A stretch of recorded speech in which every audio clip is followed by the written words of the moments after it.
Hey everyone, this is Theo from parkablocks.com. In today's video, I'm going to review this tablet. This is the Simbans PicassoTab. This is a 10-inch Android drawing tablet that was sent to me recently by the company, Simbans. So the highlight of this tablet, I was told, is that it supports pressure sensitivity and palm rejection with the included stylus. So that got me interested to review this tablet. But before I start the review, let's check out the things that are included in the box.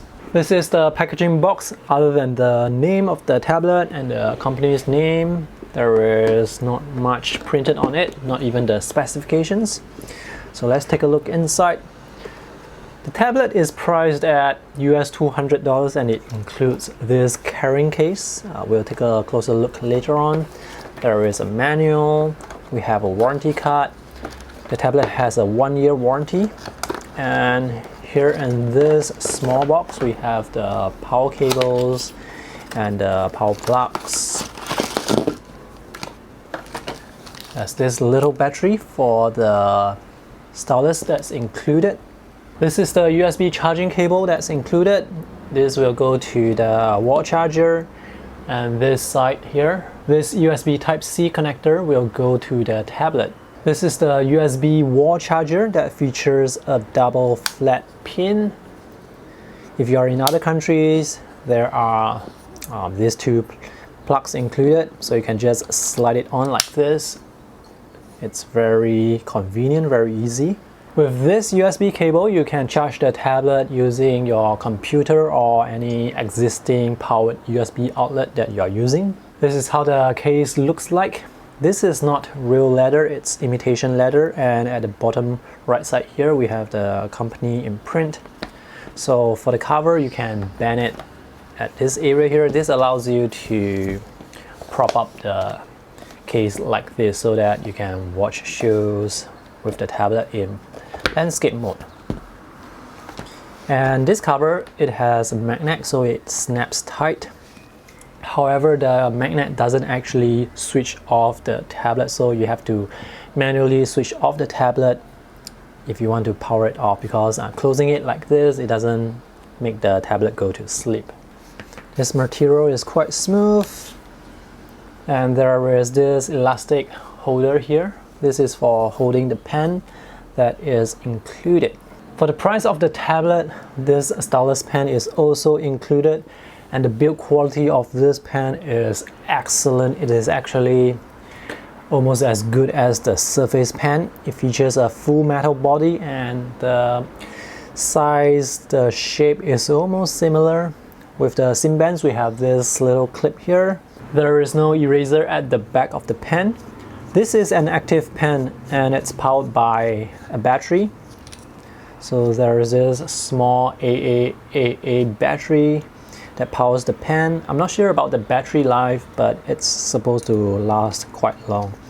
I haven't used the pen enough to drain out all the battery. This hard plastic tip feels a bit slippery on the screen, so it does take a while to get used to using the pen to draw or to write. I did not see any replacement tips included, so I'm not sure where you can buy replacement tips when this one wears out. Anyway, I'm going to ask the company and update the information in my text review. For US $200, you get this pen, you get the case, you get the tablet. I think that's a good price. This is a budget tablet at that pricing. It's made for students or people with limited budgets, beginners. So I actually do not expect a lot from a tablet at this price range, especially when they included all the freebies. As you can see, this screen is quite reflective. The screen protector is already pasted onto the screen, and this is how reflective it is. This is a 10-inch screen. On the front we have a camera, on the back we have another camera as well. We have the logo on the back. This is a nice matte surface, but of course when you put it in the case, this does not matter. Now this tablet is a bit thick and it's a bit heavy, a bit thicker or a bit heavier compared to other Android tablets that I have used before. On this side we have some buttons and the ports. The power buttons here, the volume buttons are here. They are quite close together, so sometimes when I'm pressing the power button, I may accidentally press the volume button. Speaker on this side, there's another speaker on the other side. This is the Type-C connection port. You can use this for charging. You can also use this to transfer files to your computer. This is a micro HDMI port. So if you want to connect this tablet to an external monitor or TV, you can do so. The HDMI cable is not included though. This is the 3.5 mm audio jack, a small microphone port, and this is the micro SD card slot. So if you want to add more storage to your tablet, you can do so. The speaker on this tablet, it's not very good. It feels too echoey. It feels like the speaker is deep inside the tablet. So I definitely prefer to use my headphones with this tablet rather than listening to the audio from the speakers. So let's take a look at the specifications. I'm going to do a search on my review. So let's type in Simbans. I can also sort of show you how fast the internet is loading. So it's actually quite responsive. This is the text review that I have already written on my website. If there are any updates to my video review, I will put that in my text review. So let's take a look at the specifications of this tablet. So we have the gyroscope. This tablet will auto rotate. So these are the specifications. This tablet uses a quad-core 1.3 GHz processor. Overall performance is quite snappy, quite responsive. The screen is 10.1 inch, aspect ratio 16:9. This is an IPS screen, so color reproduction is actually quite good. The viewing angles are quite good as well. The resolution is 1280 by 800. This is not a very high resolution screen. For a 10-inch screen like this, I would have preferred a 1080p resolution, so this is a bit lower than I expected. For the price that this tablet is selling at, I cannot complain too much about the resolution. The storage is 32 gigs. You can expand that with micro SD card. The RAM included is 2 gigs. So the overall specifications, it's a bit on the lower side, but that's because this is a lower price point tablet. The OS, the Android OS included is the version 7 Nougat. We have cameras, we have Wi-Fi connection, Bluetooth, GPS. This is an Android tablet. When you first power it on, you go through the setup screen, and when you reach the desktop, there are only some apps included. Those are the Google apps and also the drawing app, which is Sketchbook Pro. Sketchbook Pro is pre-installed, but other than that, there are no other apps included. So this version of Android, this tablet doesn't have any bloatware, and that is very good. So you can install other apps that you want from the Google Play Store. But for this particular combination of Android and the tablet, it doesn't allow you to upgrade the Android OS, so you have to stick with version 7.0 all the way. As with any Android OS tablet or smartphones, you can customize a lot of things about the OS. So I installed Nova Launcher. That's why my desktop looks like this. I can customize the icons, I can customize the wallpaper. It's actually no different from other Android devices. So let's test out the drawing functionality now. I'm going to use Sketchbook since that's the recommended app for use with this stylus. Let me show you some strokes on Sketchbook app first. So I'm going to draw some slow diagonal lines. Now at the camera angle that I'm pointing at, it appears that there is some parallax, and there is some parallax. Because there is no way to compensate for the parallax, this is something that you have to get used to. So these are slow diagonal lines that I'm drawing. I'm drawing them slowly to test for the jitter that usually occurs when drawing with digital styluses like this. So for slow diagonal lines, there is definitely some slight wobble, some jitter. I was actually resting my palm while drawing these lines and I had some stray strokes here. So palm rejection, it doesn't work that well. Earlier on, I mentioned that this is an active stylus, so it supports pressure sensitivity and palm rejection. If you want palm rejection to work flawlessly, the pen tip has to be really close to the screen. Can you see that cursor that appears? So once that cursor appears, you're supposed to get good palm rejection, but the tip has to be really close to the screen. So you have to put the pen close to the screen first before you put down the palm, and that is something that is not I'm not able to do consistently. So I accidentally pressed my palm on the screen again, and that's that stray stroke.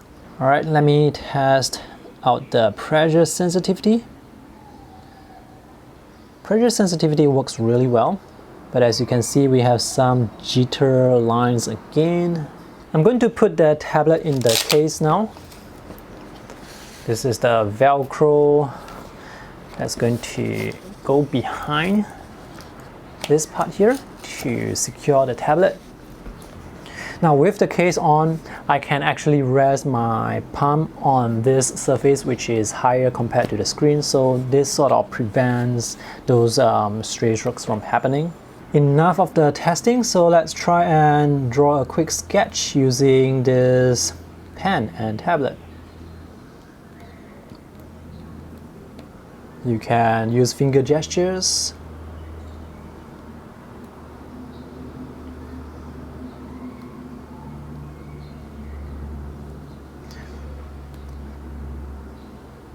If you draw at this speed that I'm drawing at now, the diagonal line jitter, it's not really that big of a problem.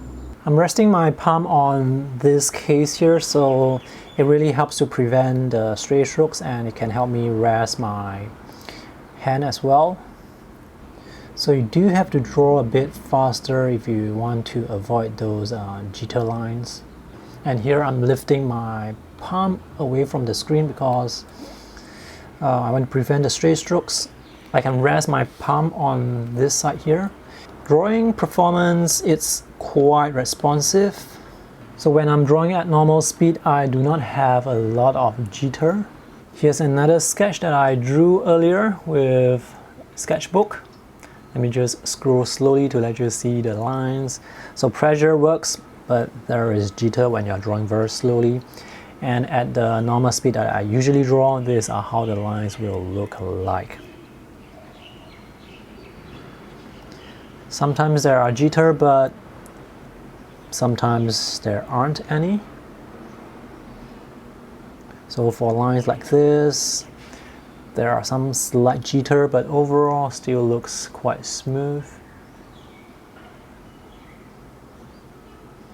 You see all these dots here, those are the stray strokes because of the palm rejection.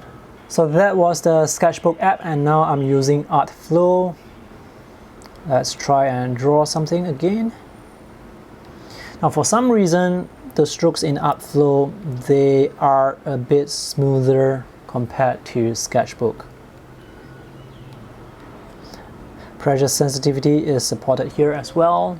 But again, palm rejection, it doesn't work too well. But I'm glad that the strokes here, they are a bit smoother compared to sketchbook. So let me show you the diagonal lines again, slowly. So this is definitely much smoother compared to sketchbook. So the performance of the pen, sometimes it depends on the app that you use. There is still some slight jitter, but this is considered acceptable to me. And when you draw a bit faster, the lines will be smoother. Let's do a quick sketch again.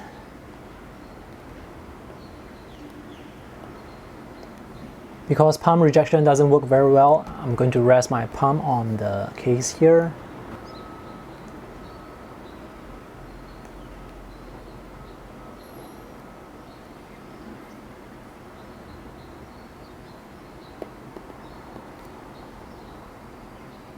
ArtFlow is definitely a nicer app to draw with compared to Sketchbook.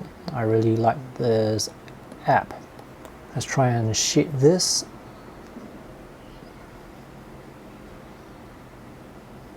Let's create some dots here. ArtFlow definitely feels much smoother compared to Sketchbook, and I really like drawing with this app. Sometimes there is still a bit of jitter, but it's very minimal. So if you look at this sketch that I drew at normal speed, I think it's a bit difficult for me to find a jitter. The lines overall, they are quite smooth. Let me show you a sketch that I drew a few days ago outdoors while I was with my friends at a cafe. So this was drawn on location. I just want to let you see this, to let you see how the lines, they actually appear when I use this in an actual situation when I'm actually drawing. So the lines, they are quite smooth. Sometimes there are jitter, but not really a big deal. So check out these lines here, they are pretty smooth. Here as well. This is quite smooth, none of the jitter, and I'm drawing this at my usual speed, so I don't have to draw any slower or any faster. And this is how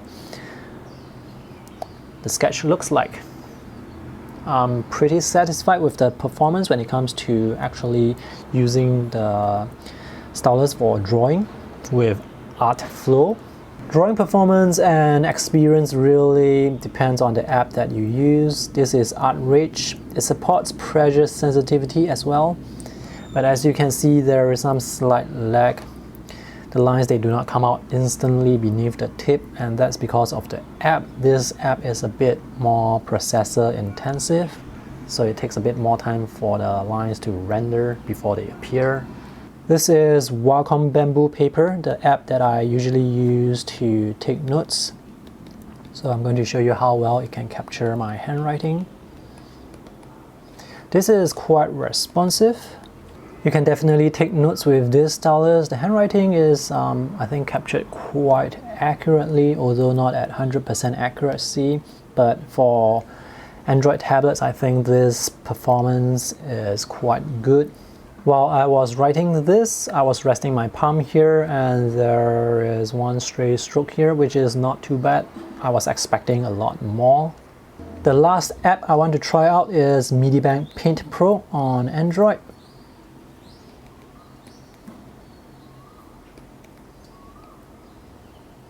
There is slight lag, but not a very big problem. So let me draw those slow diagonal lines again.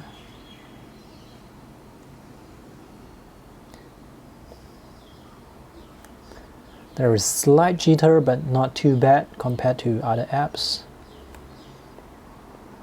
This is normal drawing speed. I think it works fine.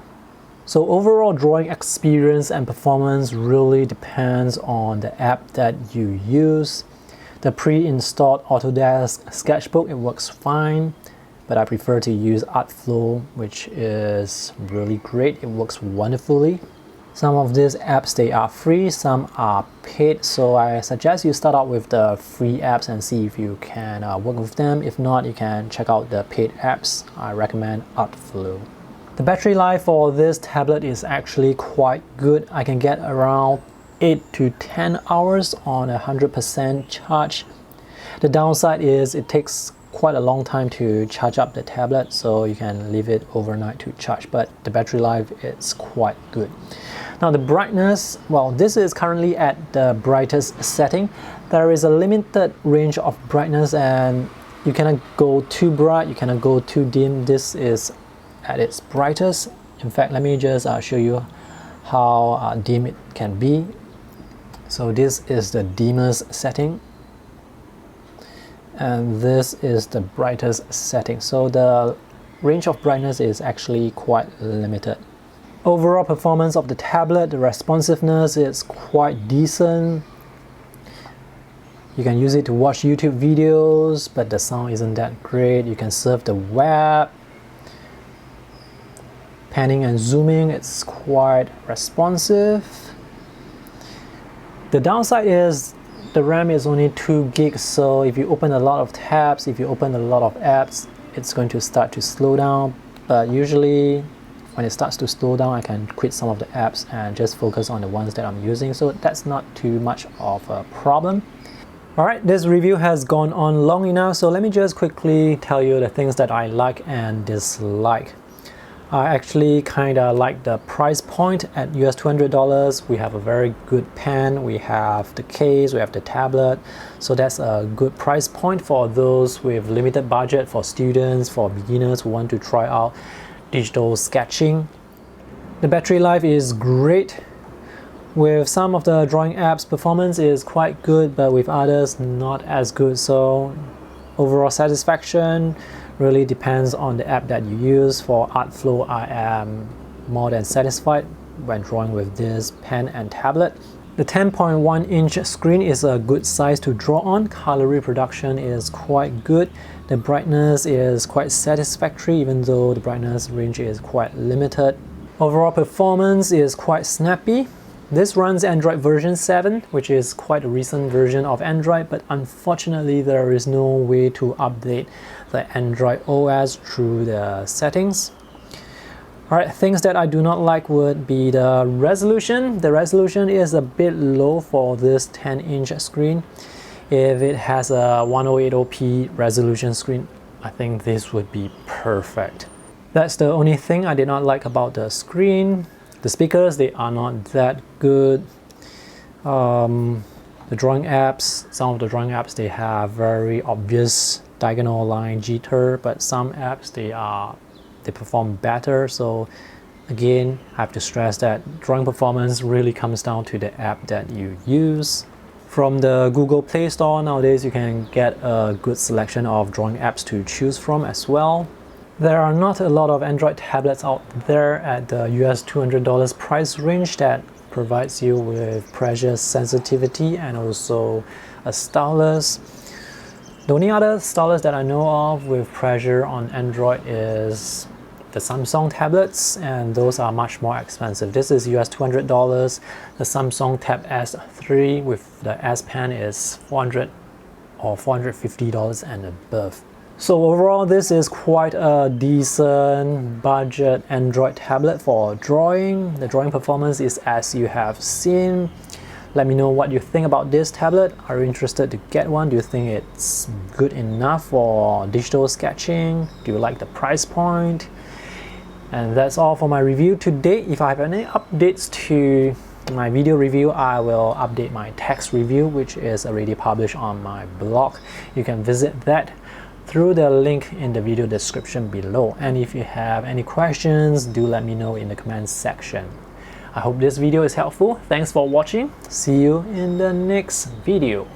Bye.